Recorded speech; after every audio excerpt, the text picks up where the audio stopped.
رب اشرح لي صدري ويسر لي أمري واحلل عقدة من لساني نحمدہ ونصلی علی رسولہ الکریم، اما بعد، اعوذ باللہ من الشیطان الرجیم، بسم اللہ الرحمن الرحیم۔ ربی اشرح لی صدری ویسر لی امری واحلل عقدۃ من لسانی یفقہوا قولی، ربی زدنی علما، اللہم فقہنا فی الدین، اللہم حاسبنا حسابا یسیرا، آمین یا الہی آمین۔ السلام علیکم ورحمۃ اللہ وبرکاتہ۔ جی، آپ سب کیسے ہیں؟ امید کرتی ہوں کہ آپ سب اپنے گھروں میں ایمان اور سلامتی کے بہترین حال میں ہوں گے۔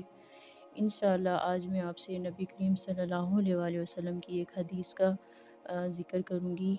کوشش کرتے ہیں کہ نبی کریم صلی اللہ علیہ وسلم کی حدیث پر ہم عمل کرنے کی کوشش کریں گے۔ جی، نبی کریم صلی اللہ علیہ وسلم کی حدیث کا فرمان ہے کہ دنیا میں اس طرح رہو گویا مسافر یا راستہ طے کرنے والا ہو۔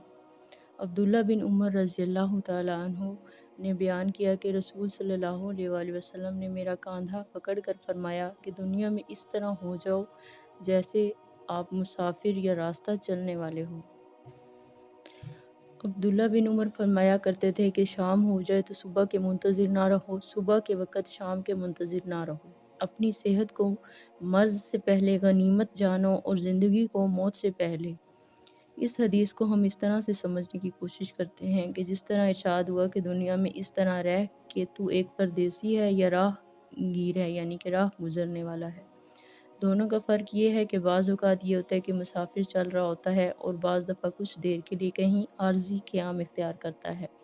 اب پردیسی جو انسان ہے کچھ دیر کے لیے ٹھہر بھی جائے تو وہ اس جگہ پہ دل نہیں لگاتا، کیونکہ اس کی منزل آگے ہوتی ہے۔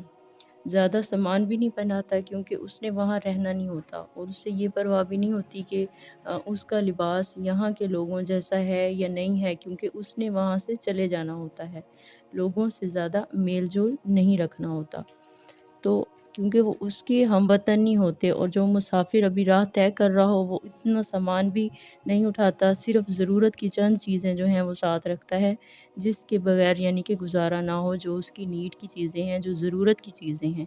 تو اس حدیث میں میری اور آپ کی بھی اسی طرح رہنمائی کی گئی کہ دنیا میں پردیسی یا راہ گیر کی طرح رہا جائے۔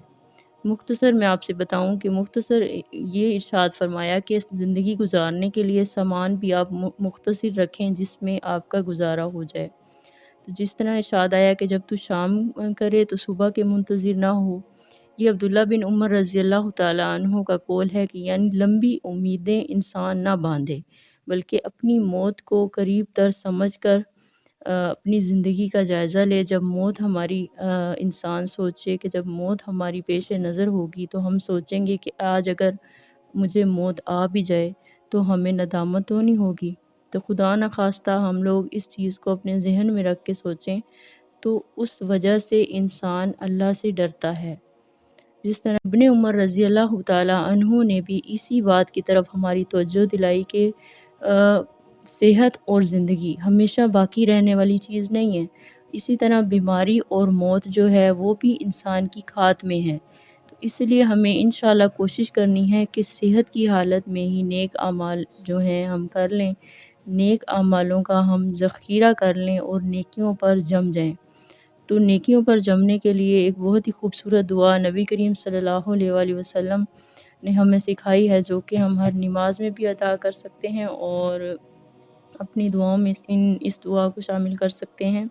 بسم اللہ الرحمن الرحیم، یا مقلب القلوب ثبت قلبی علی دینک، جس کا ترجمہ ہے کہ اے دلوں کو پھیرنے والے رب، میرے دل کو دین پہ ثابت قدمی نصیب فرما، آمین۔ تو انشاءاللہ میں اور آپ کوشش کریں کہ اس دعا کو لازمی اپنی نماز میں شامل کریں اور اس دعا کا اہتمام کریں۔